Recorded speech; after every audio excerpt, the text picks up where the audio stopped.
ವೀಕ್ಷಕ ಪ್ರಭುಗಳಿಗೆ ನಮಸ್ಕಾರ. ನಾವೀಗ ನಮ್ಮ ಮೂಲಭೂತ ಕರ್ತವ್ಯಗಳ ಬಗ್ಗೆ ತಿಳ್ಕೊಳ್ಳೋಣ. ಸಹಜವಾಗಿ ನಾವು ನಮ್ಮ ಮೂಲಭೂತ ಹಕ್ಕುಗಳ ಬಗ್ಗೆ ತಿಳ್ಕೋಬೇಕಾದ್ರೆ ಎದೆ ಉಗ್ಗಿಸಿ ಕಿವಿ ಅಗಲಿಸಿ ತುಂಬ ಮನಸ್ಸಿನಿಂದ ಲಕ್ಷ್ಯ ಕೊಟ್ಟು ಹೆಮ್ಮೆಯಿಂದ ಕೇಳ್ತೇವೆ. ನಮಗ ಸಮಾನತೆಯ ಹಕ್ಕದ, ಸ್ವಾತಂತ್ರ್ಯದ ಹಕ್ಕದ, ಶೋಷಣೆ ವಿರುದ್ಧ ಹಕ್ಕದ, ಆ ಹಕ್ಕದ, ಈ ಹಕ್ಕದ ಇದು ಬೀಗ್ತೇವೆ. ಈ ಹಕ್ಕುಗಳ ರಕ್ಷಣೆಗೆ ಅಂತ ಮಳಿ, ಚಳಿ, ಗಾಳಿ, ಬಿಸಿಲು ಅಂದನ ಬೀದಿಗಿಳಿದು ಹೋರಾಟ ಮಾಡೋದು, ಘೋಷಣೆಗಳನ್ನ ಕೂಗೋದು, ಪ್ರಸಂಗ ಬಂದ್ರ ರಸ್ತಾರೋಕೋ ಮಾಡಿ ಟೈರ್ ಸುಡೋದು. ಆ ಮೀಡಿಯಾದವ್ರು ಬಂದ ಕೂಡಲೇ ಅವ್ರ ಕ್ಯಾಮ್ರಾದ ಎದುರು ಹೋಗಿ ನಿಂತು ನಂದು ಫೋಟೋ ಸುದ್ದಿಯಾಗಿ ಬರ್ಲಿ ಅಂತಂದು ಅವ್ರ ಮುಂದೆ ಲಬ ಲಬ ಲಬ ಲಬ ಅಂತ ಬೈಕೊಳ್ಳೋದು. ಆಮೇಲೆ ಗಲಭೆ, ಗಲಾಟೆ, ವಿಧ್ವಂಸಕ ಕೆಲಸಗಳು ಶುರು. ಇವು ಇಂದಿನ ನಮ್ಮ ಹೋರಾಟದ ಸ್ವರೂಪ ಆಗಿತ್ತು. ನಮ್ಮ ಹಕ್ಕುಗಳ ಸಂಪಾದನೆಗಾಗಿ ನಮ್ಮ ಮೂಲಭೂತ ಕರ್ತವ್ಯಗಳನ್ನು ನಾವು ಮರೆತು ಬಿಟ್ಟೇವೆ. ಇದು ಬಹಳ ವಿಷಾದನೀಯ ಅಲ್ಲ? ಹೌದ್ರಿ. ಈ ನನ್ನ ಮಾತಿಗೆ ನೀವು ಒಪ್ಕೋತೀರಿ. ನಾವು ನಮ್ಮ ಹಕ್ಕುಗಳನ್ನ ಅನುಭವಿಸ್ಲಿಕ್ಕೆ ಹೆಂಗ್ ಬಯಸ್ತೇವೋ ಹಂಗ ನಮ್ಮ ಮೂಲಭೂತ ಕರ್ತವ್ಯಗಳ ನಿರ್ವಹಣೆ ಮಾಡೋದು ಬಹಳ ಮುಖ್ಯ, ಅಷ್ಟ ಅವಶ್ಯಕ ಅನ್ನೋದನ್ನ ನಾವು ಮೊದಲು ತಿಳ್ಕೊಬೇಕು. ಅದಕ್ಕೆ ಅನ್ನೋದು ಹಕ್ಕುಗಳು ಮತ್ತು ಕರ್ತವ್ಯಗಳು ಒಂದ ನಾಣ್ಯದ ಎರಡು ಮುಖಗಳು ಅಂತ. ಕರ್ತವ್ಯ ರಹಿತ ಹಕ್ಕಿಗೆ ಯಾವುದೇ ಪ್ರಾಮುಖ್ಯತೆ ಅಥವಾ ಯಾವುದೇ ಮೌಲ್ಯ ಇಲ್ಲ ಅಂತ ನಮ್ಮೊಳಗೆ ನಾವು ಅರಿವು ಮೂಡಿಸ್ಕೋಬೇಕು. ಅದಕ್ಕೆ ಮಹಾತ್ಮ ಗಾಂಧೀಜಿಯವರು ಹೇಳ್ಯಾರ, ಕರ್ತವ್ಯದ ಉತ್ತಮ ನಿಭಾವಣೆಯೇ ಹಕ್ಕು ಅಂತ.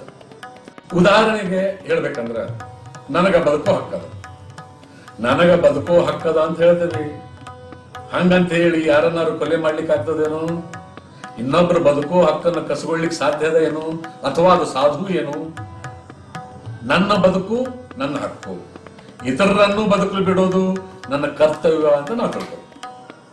ಹಕ್ಕು ಮತ್ತು ಕರ್ತವ್ಯದ ಬಗ್ಗೆ ಆಳವಾಗಿ ವಿಚಾರ ಮಾಡಿ ತಿಳ್ಕೊಂತ ಹೋದಂಗ ವಿಷಯದೊಳಗ ನಮಗೆ ಬಹಳ ಆಸಕ್ತಿ ಹುಟ್ಟುತ್ತದೆ. ಹೌದ್ರಿ. ನಮ್ಮ ಇವತ್ತಿನ ವಿಷಯ ಮೂಲಭೂತ ಕರ್ತವ್ಯಗಳು. ಬಹಳ ಆಸಕ್ತಿದಾಯಕನೂ ಅದ, ಮತ್ತ ಅದನ್ನ ತಿಳ್ಕೊಳ್ಳೋದು ಅತಿ ಅವಶ್ಯಕನೂ ಅದ. ಅದಕ್ಕಿಂತ ಮುಂಚೆ ನಾವು ನಮ್ಮ ಭಾರತದ ಸಂವಿಧಾನ ಹೆಂಗ ರಚನೆ ಆಯ್ತು ಅಂತ ಸಂಕ್ಷಿಪ್ತವಾಗಿ ತಿಳ್ಕೊಳ್ಳೋಣ. ನೋಡ್ರಿ, 1946 ಕ್ಯಾಬಿನೆಟ್ ಮಿಷನ್ ಯೋಜನೆಯಡಿ ಸ್ಥಾಪಿಸಲಾದ ಸಂವಿಧಾನ ರಚನಾ ಸಭೆ ಅಂದ್ರೆ ಕಾನ್ಸ್ಟಿಟ್ಯೂಯೆಂಟ್ ಅಸೆಂಬ್ಲಿ ಭಾರತದ ಸಂವಿಧಾನ ಕರಡನ್ನ ರಚನೆ ಮಾಡ್ತಾರೆ. ಅದಕ್ಕೆ ಡಾಕ್ಟರ್ ರಾಜೇಂದ್ರ ಪ್ರಸಾದ್ ಅವರು ರಚನಾ ಸಭೆಯ ಅಧ್ಯಕ್ಷರಾಗಿದ್ದರು. ಈ ಅಸೆಂಬ್ಲಿ ಒಳಗ ಒಟ್ಟು 299 ಜನ ಸದಸ್ಯರಿದ್ದರು. ಈ ಪೈಕಿ 229 ಸದಸ್ಯರು 12 ಇಂಡಿಯನ್ ಪ್ರಾವಿನ್ಸಸ್ ಅಂದ್ರೆ ವಿವಿಧ ಭಾರತೀಯ ಪ್ರಾಂತ್ಯಗಳಿಂದ ಚುನಾಯಿತರಾಗಿದ್ದರು.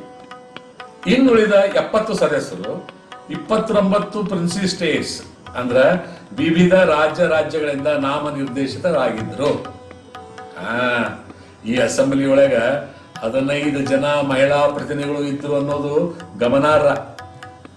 29 ಆಗಸ್ಟ್ 1947 ಈ ಅಸೆಂಬ್ಲಿ ಠರಾವ್ ಮಾಡಿ ಭಾರತದ ಸಂವಿಧಾನ ರಚನೆ ಮಾಡ್ಲಿಕ್ಕಂತ 7 ಜನ ಸದಸ್ಯರನ್ನು ಹೊಂದಿದ ಡ್ರಾಫ್ಟಿಂಗ್ ಕಮಿಟಿ ಅಂದ್ರೆ ಕರಡು ಸಮಿತಿಯನ್ನ ನೇಮಕ ಮಾಡಿತು. ಇದ್ರೊಳಗ BR ಅಂಬೇಡ್ಕರ್, ಅಲ್ಲಾಡಿ Krishnaswamy Iyer, N Gopalaswamy, KM Munshi, Mohammed Saadulla, PL ಮಿಠರ್, DP Khaitan ಇವರು ಇದ್ರು. ಇವರೆಲ್ಲ ಸೇರಿ 30 ಆಗಸ್ಟ್ 1947 ನಡೆದ ಪ್ರಥಮ ಸಭೆಯೊಳಗ ಡಾಕ್ಟರ್ BR ಅಂಬೇಡ್ಕರ್ ಅವರನ್ನ ಡ್ರಾಫ್ಟಿಂಗ್ ಕಮಿಟಿ ಚೇರ್ಮನ್ ಅಂತ ಚುನಾಯಿಸಿದ್ರು. ಈ ಡ್ರಾಫ್ಟಿಂಗ್ ಕಮಿಟಿ ಮತ್ತು 13 ಕಮಿಟಿಗಳನ್ನ ನೇಮಕ ಮಾಡಿ ಸಂವಿಧಾನ ರಚನೆಯ ಕೆಲಸ ಶುರು ಮಾಡಿತು. ಈ ಎಲ್ಲಾ ಕಮಿಟಿಗಳು 2 ವರ್ಷ 11 ತಿಂಗಳು 7 ದಿನಗಳ ಮಾಡಿದ ಸತತ ಪರಿಶ್ರಮದ ಫಲವೇ ನಮ್ಮ ಹೆಮ್ಮೆಯ ಸಂವಿಧಾನ. ನಮ್ಮ ಈ ಭಾರತದ ಸಂವಿಧಾನವನ್ನ 26 ನವೆಂಬರ್ 1949 ಅಂಗೀಕರಿಸಲಾಯಿತು. ಇದು 1950 ಜನವರಿ 26 ಜಾರಿಗೆ ಬಂತು. ನಮ್ಮ ಸಂವಿಧಾನ ವಿಶ್ವದಲ್ಲೇ ಅತ್ಯಂತ ದೀರ್ಘವಾದ ಮತ್ತು ಸವಿವರವಾದ ಸಂವಿಧಾನವಾಗಿದೆ. ನಮ್ಮ ಸಂವಿಧಾನ ನಮ್ಮ ದೇಶದ ಮೂಲ ರಾಜಕೀಯ ರಚನೆಯನ್ನ ರೂಪಿಸುವ ಅಡಿಪಾಯದ ಕಾನೂನು. ಇದು ಒಕ್ಕೂಟ ವ್ಯವಸ್ಥೆಯೊಂದಿಗೆ ಸಂಸದೀಯ ಪ್ರಜಾಪ್ರಭುತ್ವ ಮತ್ತು ಗಣರಾಜ್ಯವನ್ನ ಸ್ಥಾಪನೆ ಮಾಡ್ತದೆ. ಇದು ನಮ್ಮ ಸ್ಥಾಪಕ ಪಿತಾಮಹರ ದೃಷ್ಟಿ ಮತ್ತು ಮೌಲ್ಯಗಳನ್ನ ಒಳಗೊಂಡಿದೆ. ಇದು ಅವರ ಸಾಮಾಜಿಕ, ರಾಜಕೀಯ ಮತ್ತು ಆರ್ಥಿಕ ನೀತಿಗಳು, ನಂಬಿಕೆ ಮತ್ತು ಇಚ್ಛಾಶಕ್ತಿಯ ಚಿಂತನೆಗಳನ್ನ ಪ್ರತಿನಿಧಿಸುತ್ತದೆ. ಗಣರಾಜ್ಯದ ಮುಖ್ಯ ಅಂಗಾಂಗಗಳಾದ ಕಾರ್ಯಾಂಗ, ನ್ಯಾಯಾಂಗ ಮತ್ತು ಶಾಸಕಾಂಗವನ್ನು ವ್ಯಾಖ್ಯಾನಿಸುತ್ತದೆ. ಅವುಗಳ ಅಧಿಕಾರವನ್ನು ವ್ಯಾಖ್ಯಾನಿಸಿ ಅವುಗಳ ಜವಾಬ್ದಾರಿಗಳನ್ನ ಗೊತ್ತುಪಡಿಸ್ತದೆ. ಈ ನಮ್ಮ ಸಂವಿಧಾನ ರಚನೆ ಮಾಡುವಾಗ ರಚನೆಕಾರರಿಗೆ ನಮ್ಮ ದೇಶದ ಪ್ರಜೆಗಳಿಗೆ ಮೂಲಭೂತ ಕರ್ತವ್ಯಗಳ ಅವಶ್ಯಕತೆ ಅದ ಅಂತ ಬಹುಶಃ ಅನಿಸ್ಲಿಲ್ಲ ಅಂತ ಕಾಣ್ತದೆ. ಅದಕ್ಕೆ ಸಂವಿಧಾನದೊಳಗ ಅವನ್ನ ಸೇರಿಸಿದ್ದಿಲ್ಲ.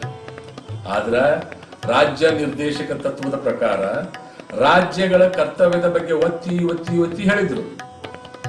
ನಂತರ 1976 ಆಗಿನ ಪ್ರಧಾನಿ ಶ್ರೀಮತಿ ಇಂದಿರಾ ಗಾಂಧಿಯವರು ಆಂತರಿಕ ತುರ್ತು ಪರಿಸ್ಥಿತಿ ಜಾರಿ ಮಾಡಿದಾಗ ನಮ್ಮ ಪ್ರಜೆಗಳಿಗೆ ಮೂಲಭೂತ ಕರ್ತವ್ಯಗಳ ಅವಶ್ಯಕತೆ ಅದ ಅಂತ ಕಂಡುಕೊಂಡ ಸರ್ಕಾರ ಸ್ವರ್ಣ ಸಿಂಗ್ ಅವರ ನೇತೃತ್ವದ ಕಮಿಟಿ ರಚನೆ ಮಾಡಿತು.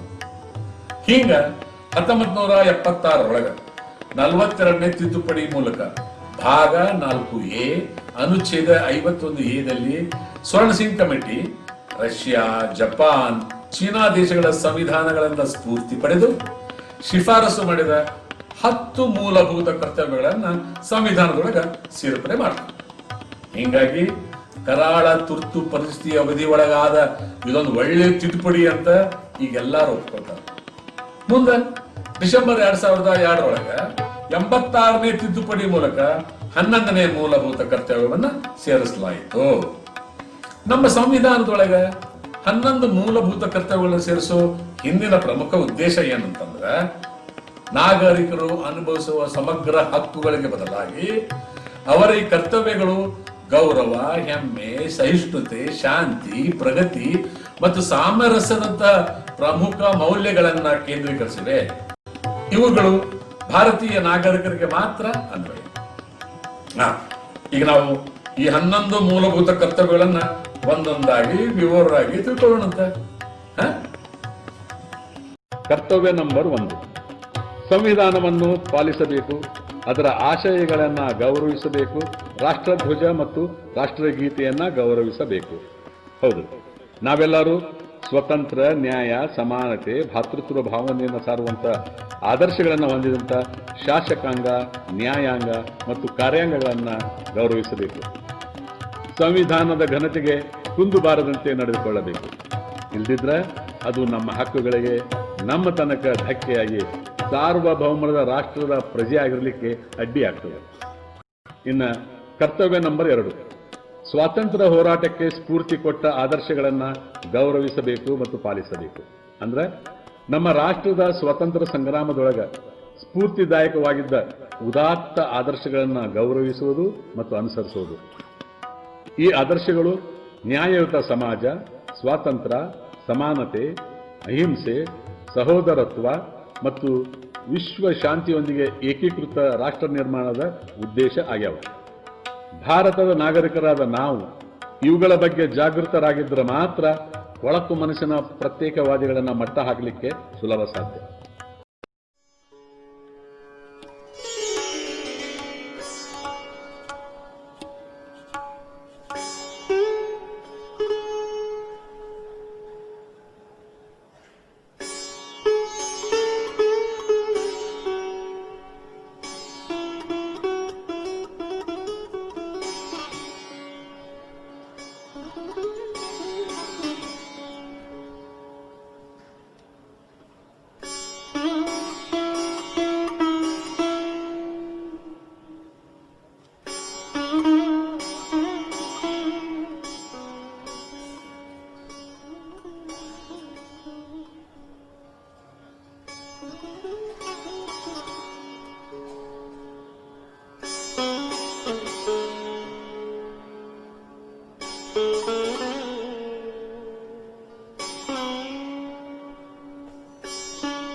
ಕರ್ತವ್ಯ ನಂಬರ್ 3, ಭಾರತದ ಸಾರ್ವಭೌಮತ್ವ, ಅಖಂಡತೆ ಮತ್ತು ಏಕತೆಯನ್ನು ಎತ್ತಿ ಹಿಡಿಯುವುದು, ಕಾಪಾಡುವುದು.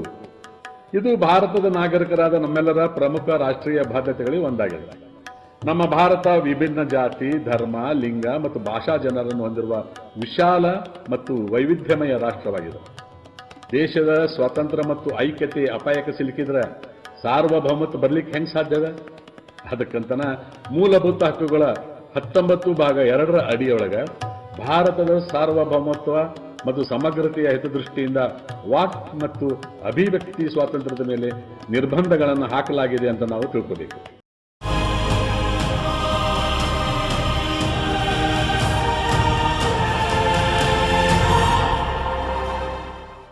विविधता में एकता हमारा गर्व है, हमारा गौरव है, हमारी गरिमा है, हमारी पहचान है। 26 नवंबर 1949 वो ऐतिहासिक दिन जब भारत का संविधान पारित हुआ और इसके साथ वो स्वर्णिम अक्षर हम भारत के लोग।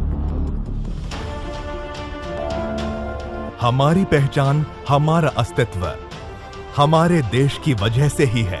हमारे सभी अधिकार तब तक सुरक्षित हैं जब तक भारत की संप्रभुता, एकता और अखंडता सुरक्षित हैं और इसे बनाए रखना हमारा मौलिक कर्तव्य है।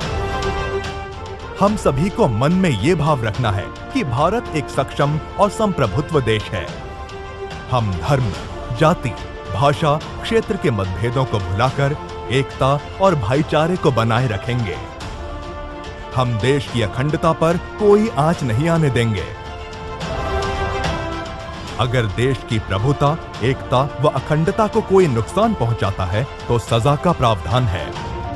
साथ आएं, कर्तव्य निभाएं।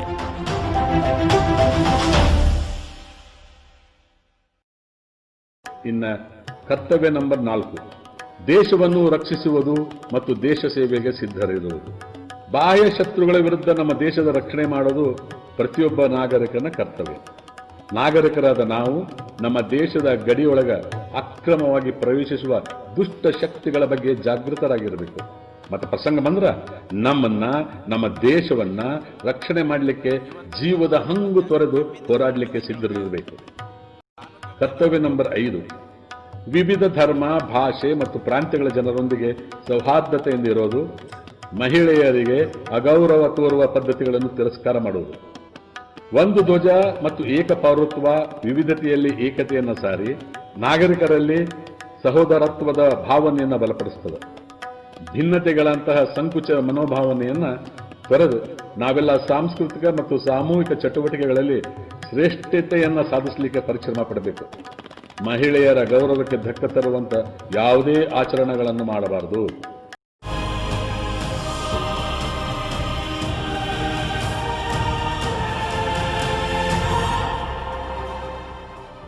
हमारा संविधान जितना जीवंत है उतना ही संवेदनशील भी है। हम सभी को संकल्प लेना होगा। संकल्प साथ मिलकर के काम करने का, संकल्प एक दूसरे को मजबूत करने का। अगर हमारे मौलिक अधिकार सिक्के का एक पहलू है तो दूसरा है हमारे मौलिक कर्तव्य। इन कर्तव्यों में से एक है भाईचारे की भावना को बढ़ावा देना। हमें अपनी धार्मिक, भाषाई, क्षेत्रीय एवं सांप्रदायिक विविधताओं से उठकर अलगाववाद से दूर रहते हुए भाईचारे की भावना का सम्मान करना चाहिए। संविधान के अनुच्छेद 14 के अनुसार कानून की निगाह में हर एक व्यक्ति बराबर है और कानूनों के जरिए सभी को बराबर सुरक्षा दी गई है। अनुच्छेद 15 में राज्य को किसी भी नागरिक के साथ उसके धर्म, जाति, नस्ल, लिंग या जन्म के स्थान के आधार पर भेदभाव से रोकने का भी प्रावधान है। संविधान महिलाओं के लिए सभी समान अधिकारों को सुनिश्चित करता है और उनके साथ किसी भी प्रकार के भेदभाव, हिंसा तथा अत्याचार का विरोध करता है। हम भी महिलाओं की गरिमा को ठेस पहुंचाने वाली प्रथाओं का विरोध कर इस संवैधानिक सिद्धांत का पालन कर सकते हैं। न भूलें कि महिलाओं का अपमान करना भारतीय दंड संहिता के अनुसार दंडनीय अपराध है। आइए हम सब अपने मौलिक कर्तव्यों का पालन करें, राष्ट्र निर्माण का मजबूत आधार बने। साथ आएं, कर्तव्य निभाएं।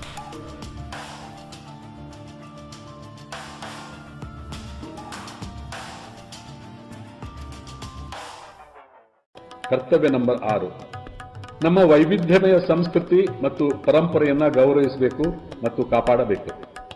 ನಮ್ಮ ಸಾಂಸ್ಕೃತಿಕ ಪರಂಪರೆ ಉದಾತ್ತ ಮತ್ತು ಶ್ರೀಮಂತವಾಗಿದೆ. ಇದು ನಮ್ಮ ತಾಯ್ನೆಲದ ಪರಂಪರೆಯ ಭಾಗವಾಗಿ ಹಾಸೊಕ್ಕಿದೆ. ಹಿಂದಿನಿಂದ ಆನುವಂಶಿಕವಾಗಿ ಪಡೆದದ್ದನ್ನು ಸಂರಕ್ಷಿಸಿ ಮುಂದಿನ ಪೀಳಿಗೆಗೆ ಮಾದರಿಯಾಗಿ ತಲುಪಿಸುವುದು ನಮ್ಮೆಲ್ಲರ ಆದ್ಯ ಕರ್ತವ್ಯ.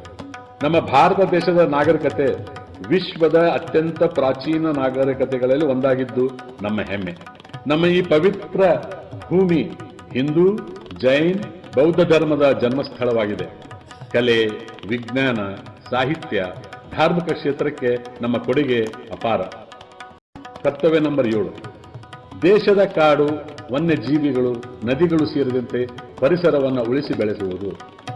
ನೈಸರ್ಗಿಕ ಸಂಪತ್ತು ನಮ್ಮ ದೇಶದ ಅತ್ಯಮೂಲ್ಯ ಸಂಪತ್ತು. ಅವುಗಳನ್ನು ರಕ್ಷಣೆ ಮಾಡುವುದು ಪ್ರತಿಯೊಬ್ಬ ನಾಗರಿಕನ ಕರ್ತವ್ಯ.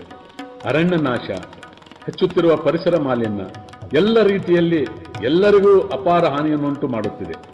ನಮ್ಮ ಮೇಲೆ ಆಗಾಗ್ಗೆ ಆಕ್ರಮಣ ಮಾಡುತ್ತಿರುವ ನೈಸರ್ಗಿಕ ವಿಪತ್ತುಗಳೇ ಇದಕ್ಕೆ ಸಾಕ್ಷಿ. ಉತ್ತಮ ಪರಿಸರ ನಿರ್ಮಾಣಕ್ಕಾಗಿ ವನ ಮತ್ತು ವನ್ಯಜೀವಿಗಳ ಸಂರಕ್ಷಣೆ ನಮ್ಮೆಲ್ಲರ ಆದ್ಯ ಕರ್ತವ್ಯ.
The idea that we need to protect this planet itself is a convoluted idea because it is not because of us that the planet is there, it is because of the planet we are there.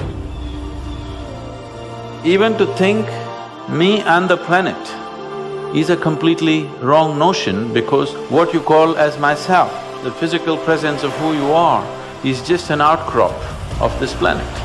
Whatever you experience as a part of yourself, with that nobody has to tell you, please take care of this. Anyway, you will take care of it. The planet is for all of us and we cannot exist here by ourselves. Our existence here is not because of our economic activity. Right now we are made to believe it is because of the percentages of growth that's happening in this country you will live well. No, we will live well here if everything is green, beautiful, water is flowing, air is pure, we will live well here. This idea has to go into every human being's mind, into every citizen's mind, into every child's mind. You must always be conscious of the life other than human life. Most people are not even conscious of the human beings, so I'm reminding you, you must be conscious of everything that is alive. A tree, a plant, a blade of grass, a grasshopper hopping, you must be alive to everything. Constantly the air around us is entering us and coming out of us, and this is the basis of our life. What you exhale, the trees are inhaling. What the trees exhale, you are inhaling. There's a constant transaction going on. If we stop this process of breath for 1 minute, we understand that without transacting with the air around us, we cannot live for a moment. Similarly, on the level of water and on the level of earth, this transaction is going on. So how we keep the atmospheres around us, the water bodies around us, will determine the nature and the quality of our life.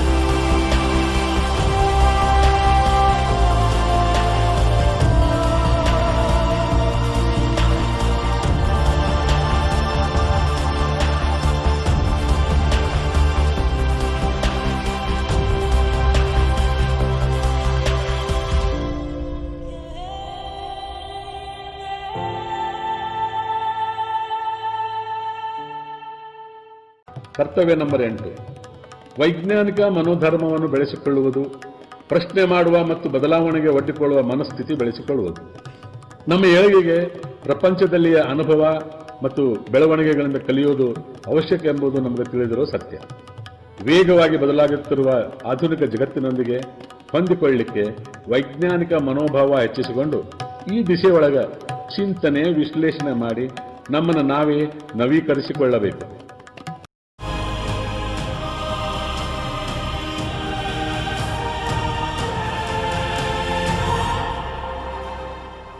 Science, technology और innovation को जनता से जोड़कर उन्हें समाज की आकांक्षाओं और जरूरत के अनुरूप बनाना होगा।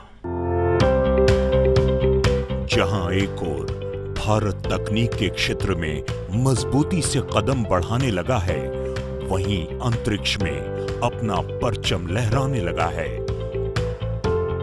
विकास की इस लहर को कायम रखने के लिए ये जरूरी है कि हम लोगों में ज्ञान की अलख जगाएं, ताकि विज्ञान बस किताबों तक सिमट कर न रह जाए, बल्कि जन जन के जीवन का हिस्सा बने। वैज्ञानिक दृष्टिकोण और ज्ञानार्जन की भावना का विकास करें।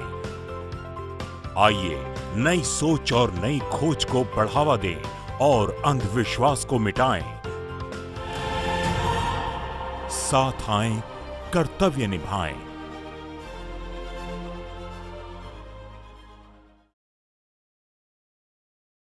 ಕರ್ತವ್ಯ ನಂಬರ್ 9, ಸಾರ್ವಜನಿಕ ಸ್ವತ್ತನ್ನು ಕಾಪಾಡಿಕೊಳ್ಳುವುದು, ಹಿಂಸೆಯನ್ನು ತೊರೆಯುವುದು.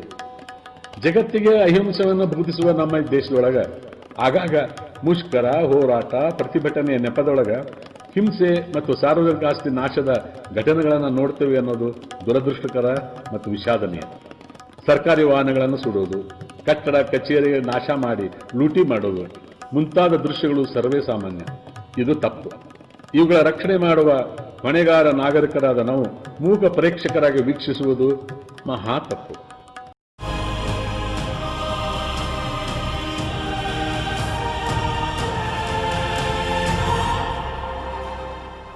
महात्मा गांधी की 150वीं जयंती हम मना रहे हैं, तब सभी देशवासी संकल्प करें, मैं कभी भी देश की संपत्ति का नुकसान नहीं होना दूंगा। भारत की सार्वजनिक संपत्ति यानी सरकारी भवन, सड़कें, रेल और उद्यान ये न केवल हमारे देश की तरक्की की निशानी हैं, बल्कि हमारी जरूरत भी हैं, जो हमारी खुशहाली और हमारी व्यक्तिगत उन्नति में सहायक हैं। इसलिए हम सार्वजनिक संपत्ति की रक्षा करें। शांति, प्रेम और सद्भाव का संदेश देने वाले भारत देश में हिंसक घटनाएं और सार्वजनिक संपत्ति की तोड़फोड़ अशोभनीय होने के साथ साथ दंडनीय भी है। इसलिए हम अपने देश की सार्वजनिक संपत्ति को अपने घर की तरह ही सहेजें और अपने गांव नगर को स्वच्छ बनाएं। साथ आएं, कर्तव्य निभाएं।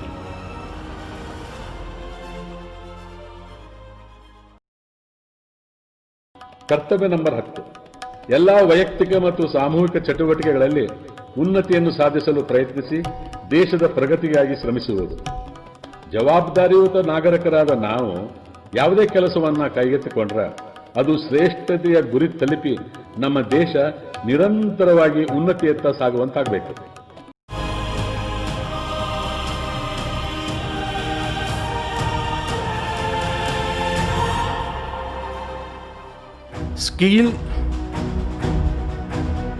Scale and speed.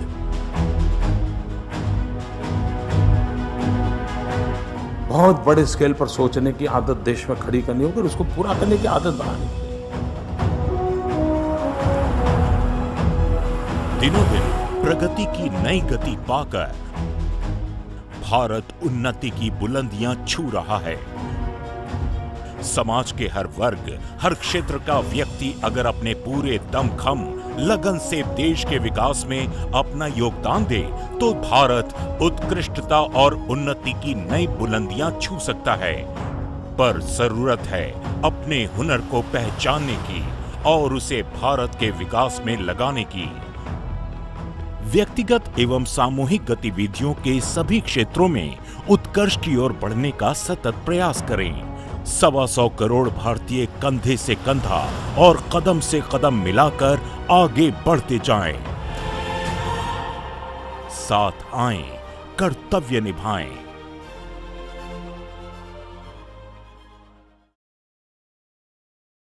ಕರ್ತವ್ಯ ನಂಬರ್ 11.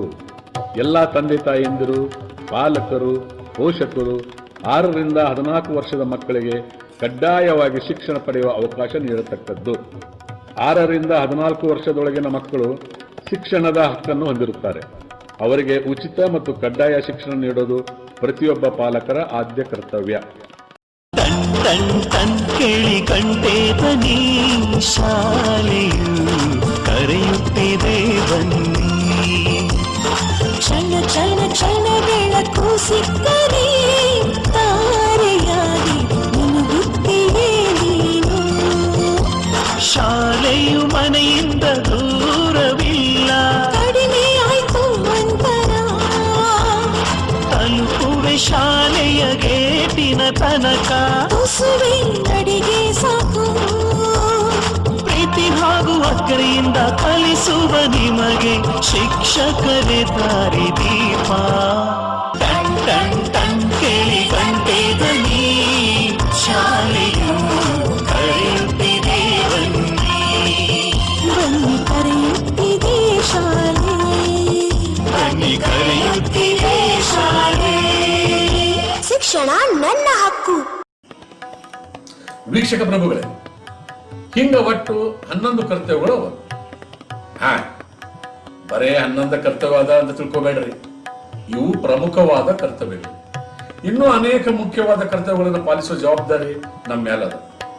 ತೆರಿಗೆಗಳನ್ನ ಪಾವತಿಸುವ ಕರ್ತವ್ಯ, ಕುಟುಂಬ ಯೋಜನೆಯ ಕರ್ತವ್ಯ, ಮತದಾನದ ಕರ್ತವ್ಯ, ಹಿಂಗ ಇನ್ನೂ ಅನೇಕ ಕರ್ತವ್ಯಗಳು ಅವ. ಮೂಲಭೂತ ಕರ್ತವ್ಯಗಳು ನ್ಯಾಯರಕ್ಷಿತವಲ್ಲ. ಜಾರಿ ಮಾಡಲಿಕ್ಕೆ ಯಾವುದೇ ನಿರ್ದಿಷ್ಟ ನಿಬಂಧನೆಗಳು ಇಲ್ಲ. ಹೌದು, ಆದ್ರೆ ಕರ್ತವ್ಯ ಉಲ್ಲಂಘನೆ ಆದ್ರೆ ಅವರನ್ನ ಶಿಕ್ಷಿಸಬಹುದು. ಹೀಗಾಗಿ 1999 ಮೂಲಭೂತ ಕರ್ತವ್ಯಗಳನ್ನ ಜಾರಿ ಮಾಡುವುದರ ಸಲುವಾಗಿ ಕಾನೂನು ನಿಬಂಧನೆಗಳನ್ನ ಅಸ್ತಿತ್ವವನ್ನು ಗುರುತಿಸಲಿಕ್ಕೆ ವರ್ಮಾ ಸಮಿತಿಯನ್ನ ನೇಮಕ ಮಾಡಿದ್ರು. ಅವು ಯಾವಪ್ಪ ಅಂದ್ರ ಅಸ್ಪೃಶ್ಯತೆಯನ್ನು ತಡೆಗಟ್ಟಲಿಕ್ಕೆ ನಾಗರಿಕ ಹಕ್ಕುಗಳ ಸಂರಕ್ಷಣಾ ಕಾಯ್ದೆ 1955, ರಾಷ್ಟ್ರಧ್ವಜ, ರಾಷ್ಟ್ರಗೀತೆ, ರಾಷ್ಟ್ರ ಚಿಹ್ನೆ ಮತ್ತು ಸಂವಿಧಾನಕ್ಕಾಗುವ ಅವಮಾನಗಳನ್ನ ನಿಷೇಧಿಸಲಿಕ್ಕೆ ರಾಷ್ಟ್ರ ಗೌರವಕ್ಕೆ ಅವಮಾನಗಳ ತಡೆಗಟ್ಟುವಿಕೆ ಕಾಯ್ದೆ 1971, ಸಮಗ್ರತೆ ಮತ್ತು ಸಾರ್ವಭೌಮತ್ವದ ವಿರುದ್ಧ ಕೋಮು ಸಂಘಟನೆಗಳನ್ನ ತಡೆಗಟ್ಟಲು ಕಾನೂನು ಬಾಹಿರ ಚಟುವಟಿಕೆಗಳ ತಡೆಗಟ್ಟುವಿಕೆ ಕಾಯ್ದೆ 1976. ಇನ್ನ ಕಾಡು, ಪ್ರಾಣಿ, ಪಕ್ಷಿ, ಸಸ್ಯಗಳ ಸಂರಕ್ಷಣೆಗೆ ವನ್ಯಜೀವಿ ಸಂರಕ್ಷಣೆ ಕಾಯ್ದೆ 1972, ಅರಣ್ಯ ನಾಶ ಮತ್ತು ಅರಣ್ಯ ಭೂಮಿಯ ನಿಯಂತ್ರಣಕ್ಕಾಗಿ ಅರಣ್ಯ ಸಂರಕ್ಷಣಾ ಕಾಯ್ದೆ 1980, ಲಾಂಛನ ಮತ್ತು ಹೆಸರುಗಳ ಅನುಚಿತ ಬಳಕೆಯ ತಡೆಗಟ್ಟುವಿಕೆ ಕಾಯ್ದೆ 1950. ಹಿಂಗ ಇನ್ನೂ ಅನೇಕ ಕಾಯ್ದೆ ಕಾನೂನುಗಳು ಮೂಲಭೂತ ಕರ್ತವ್ಯಗಳ ಉಲ್ಲಂಘನೆಯನ್ನು ತಡೆಗಟ್ಟಲಿಕ್ಕೆ ಜಾರಿ ಒಳಗವ. ಮೂಲಭೂತ ಕರ್ತವ್ಯಗಳ ಒಳಗ moral duties, Civic duties, cultural duties ಅಂದ್ರ ನೈತಿಕ, ನಾಗರಿಕ ಮತ್ತು ಭಾರತದ ಸಂಸ್ಕೃತಿಯನ್ನ ಒಳಗೊಂಡಂತ ಕರ್ತವ್ಯಗಳು ಅವ. ಹಕ್ಕುಗಳ ನಿಜವಾದ ಮೂಲ ಇರುವುದು ಕರ್ತವ್ಯಗಳಲ್ಲಿ ಅಲ್ಲ. ನಾವೆಲ್ಲರೂ ಕರ್ತವ್ಯಗಳನ್ನು ನಿಭಾಯಿಸಿದ್ರ ಹಕ್ಕುಗಳು ನಮ್ಮಿಂದ ದೂರ ಆಗುವುದಿಲ್ಲ. ಕರ್ತವ್ಯಗಳನ್ನ ನಿಭಾಯಿಸಿದನ ಹಕ್ಕುಗಳ ಹಿಂದೆ ಓಡಿದ್ರ ಅವು ನಮ್ಮ ಕೈಗೆ ಸಿಗ್ಲಿಕ್ಕೆ ಸಾಧ್ಯ ಇಲ್ಲ ಅಂತ ನಾವು ತಿಳ್ಕೋಬೇಕು. ಮೂಲಭೂತ ಕರ್ತವ್ಯಗಳು ನಮಗ ನಮ್ಮ ನೈತಿಕ ಹೊಣೆಗಾರಿಕೆಯನ್ನು ತಿಳಿಸಿಕೊಡ್ತದೆ. ಹಿಂಗಾಗಿ ಸಂವಿಧಾನದ ಆತ್ಮವು ಅದರ ಪೀಠಿಕೆಯ ಮೂಲಭೂತ ಹಕ್ಕುಗಳು, ಕರ್ತವ್ಯಗಳು ಹಾಗೂ ನಿರ್ದೇಶನ ತತ್ವಗಳಲ್ಲಿ ಅದ ಅಂತ ಅನ್ಬೋದು. ಹಕ್ಕುಗಳು ಪ್ರಜಾತಂತ್ರವನ್ನ ಬಲಗೊಳಿಸಿದ್ರೆ ಕರ್ತವ್ಯಗಳು ಸಮಾಜವನ್ನ ಬಲಿಷ್ಠಗೊಳಿಸ್ತವೆ. ನಮ್ಮ ಕರ್ತವ್ಯಗಳಿಗೆ ಬದ್ಧರಾಗಿ ನಡ್ಕೊಂಡ್ರೆ ನಮ್ಮೊಳಗ ಸೋದರತ್ವ ಬೆಳೀತದ, ದೇಶದ ಏಕತೆ ಗಟ್ಟಿ ಆಗ್ತದ, ಜನರ ಜೀವನ ಮಟ್ಟ ಸುಧಾರಿಸ್ತದೆ. ನಮ್ದು ವಿಶ್ವದ ಬಹುದೊಡ್ಡ ಪ್ರಜಾತಂತ್ರ ಅಷ್ಟ ಅಲ್ಲ, ವಿಶ್ವದ ಅತ್ಯಂತ ವೈವಿಧ್ಯಮಯ ಪ್ರಜಾತಂತ್ರವೂ ಹೌದು. 7 ದಶಕಗಳ ಅವಧಿಯೊಳಗ ನಾವು ಹಕ್ಕುಗಳಿಗೆ ದೊಡ್ಡ ಮಟ್ಟದ ಆದ್ಯತೆ ನೀಡಿದ್ವಿ. ಈಗ ಮೂಲಭೂತ ಕರ್ತವ್ಯಗಳ ಬಗ್ಗೆ ನಾವೆಲ್ಲರೂ ಗಮನ ನೀಡೋ ಸಂದರ್ಭ ಬಂದಿದ್ದು ಬರೀ ಅವಶ್ಯಕ ಅಷ್ಟ ಅಲ್ಲ, ಅನಿವಾರ್ಯನೂ ಆಗಿದೆ. ನಾಗರಿಕರು ಮತ್ತು ಮೂಲಭೂತ ಕರ್ತವ್ಯಗಳು ಸಕ್ರಿಯ ಭಾಗವಹಿಸುವಿಕೆಯ ಮೂಲಕ ಮಾತ್ರ ರಾಷ್ಟ್ರೀಯ ಗುರಿಗಳನ್ನು ಸಾಧಿಸಲಿಕ್ಕೆ ಸಹಾಯ ಮಾಡ್ತವೆ. ಮೂಲಭೂತ ಹಕ್ಕುಗಳನ್ನ ಮೂಲಭೂತ ಕರ್ತವ್ಯಗಳೊಂದಿಗೆ ಜೋಡಿಸಿದ ಹೊರತು ಸಮಾಜದೊಳಗ ಪ್ರಜಾಪ್ರಭುತ್ವ ಆಳವಾಗಿ ಬೇರಲಿಕ್ಕೆ ಸಾಧ್ಯವೇ ಇಲ್ಲ. ಪ್ರತಿ ಹಕ್ಕು ತನಗನುಗುಣವಾದ ಕರ್ತವ್ಯವನ್ನು ಹೊಂದದ. ಒಬ್ಬ ವ್ಯಕ್ತಿಯ ನಾಗರಿಕ ಕರ್ತವ್ಯದ ಅನುಸರಣೆ ಇತರ ವ್ಯಕ್ತಿಗಳ ಹಕ್ಕನ್ನು ಖಾತ್ರಿಗೊಳಿಸುತ್ತದೆ. ಸಂವಿಧಾನ ಅದರ ಮೌಲ್ಯಗಳು ಮತ್ತು ತತ್ವಗಳ ನಿಜವಾದ ಪಾಲಕರು ನಾವು ಅಂತ ಮನದಟ್ಟು ಮಾಡಿಕೊಂಡಾಗ ಮಾತ್ರ ನಮ್ಮ ದೇಶ ಸರ್ವತೋಮುಖವಾಗಿ ಅಭಿವೃದ್ಧಿ ಹೊಂದಿ ಉನ್ನತ ಸಾಧನೆಯ ಶಿಖರದಲ್ಲಿ ವಿಜಯ ಪತಾಕೆ ಹಾರಿಸಲಿಕ್ಕೆ ಸಾಧ್ಯದ. ನಾವು ನಮ್ಮ ಕರ್ತವ್ಯಗಳನ್ನ ನಿರ್ವಹಿಸಿದಾಗ ಮಾತ್ರ ನಮ್ಮ ಹಕ್ಕುಗಳಿಗೆ ಬಾಧ್ಯಸ್ಥರಾಗ್ತವೆ. ವೀಕ್ಷಕ ಪ್ರಭುಗಳು, ಈಗ ವಿಶ್ವದಾದ್ಯಂತ ಕೊರೋನಾ ರಣಕೇಕೆ ಹಾಕ್ಲಿಕ್ಕೆ ಈ ಸಮಯದೊಳಗೆ ಸರ್ಕಾರ ಹೇಳಿದ್ದಾನೆ, ವೈದ್ಯರು ಹೇಳಿದ್ದಾನೆ, ಕೇಳೋದು ನಮ್ಮೆಲ್ಲರ ಆದ್ಯ ಕರ್ತವ್ಯ. ಅದಕ್ಕಂತನ ನಾವು ಮಾಸ್ಕ್ ಧರಿಸೋಣ, ಸ್ಯಾನಿಟೈಸರ್ ಬಳಸೋಣ, ಸಾಮಾಜಿಕ ಅಂತರವನ್ನು ಕಾಯ್ದುಕೊಳ್ಳೋಣ, ಕೊರೋನಾವನ್ನ ಒತ್ತು ತೋರಿಸೋಣ. ನ್ಯಾಯ ಉಳ್ಳವರ ಸೊತ್ತಲ್ಲ. ನಮ್ಮ ಸಂವಿಧಾನದ ಪ್ರಕಾರ ಪ್ರತಿಯೊಬ್ಬ ಭಾರತೀಯರಿಗೆ ನ್ಯಾಯ ಪಡೆಯುವ ಹಕ್ಕಿದೆ. ಅಸಮಾನತೆ, ಶೋಷಣೆ, ದೌರ್ಜನ್ಯ, ದಬ್ಬಾಳಿಕೆ ಇಂತಹ ಪ್ರಕರಣಗಳನ್ನು ಕಾನೂನು ಸೇವೆಗಳ ಪ್ರಾಧಿಕಾರದ ಗಮನಕ್ಕೆ ತರುವುದು ಎಲ್ಲರ ಆದ್ಯ ಕರ್ತವ್ಯ. ಅಸಹಾಯಕರಿಗೆ, ದುರ್ಬಲ ವರ್ಗದವರಿಗೆ, ಮಹಿಳೆಯರಿಗೆ, ಮಕ್ಕಳಿಗೆ, ಸಮಾಜದ ಕೆಳಸ್ಥಳದ ಜನರಿಗೆ ಉಚಿತ ನ್ಯಾಯ ನೆರವು ಕಾನೂನು ಸೇವಾ ಪ್ರಾಧಿಕಾರದಿಂದ. ವಾರ್ಷಿಕ ಆದಾಯ 5 ಲಕ್ಷ ರೂಪಾಯಿ ದಾಟದ ಎಲ್ಲ ಜನರಿಗೂ, ಎಲ್ಲ ವರ್ಗಕ್ಕೂ ಇಲ್ಲಿ ನೆರವು ಲಭ್ಯ. ನ್ಯಾಯ ನಿಮ್ಮದು, ನೆರವು ನಮ್ಮದು. ಸಂಪರ್ಕಿಸಿ ಜಿಲ್ಲಾ ಕಾನೂನು ಸೇವೆಗಳ ಪ್ರಾಧಿಕಾರ, ಎಡಿಆರ್ ಕಟ್ಟಡ, ದಿವಾಣಿ ನ್ಯಾಯಾಲಯಗಳ ಆವರಣ, ಪಿಬಿ ರಸ್ತೆ, ಧಾರವಾಡ. ಇದನ್ನ ನೀವು ಇನ್ನೊಬ್ಬರಿಗೆ ಹೇಳ್ರಿ, ಅವರು ಮತ್ತೊಬ್ಬರಿಗೆ ಹೇಳ್ರಿ, ಮತ್ತೊಬ್ಬರು ಮತ್ತೊಬ್ಬರಿಗೆ ಹೇಳ್ರಿ. ಹಿಂಗ ನಮ್ಮ ದೇಶದ ಪ್ರಜೆಗಳೆಲ್ಲ ಈ ಕರ್ತವ್ಯಗಳ ಬಗ್ಗೆ ಪಕ್ಕಾ ತಿಳ್ಕೊಂಡು ಈಗ ಸೋಮಶೇಖರ್ ಜಾಡ್ರಿಗೆ ಅಪ್ಪಣೆ ಕೊಡ್ರಿ. ನಮಸ್ಕಾರ. ಜೈ ಹಿಂದ್, ಜೈ ಕರ್ನಾಟಕ.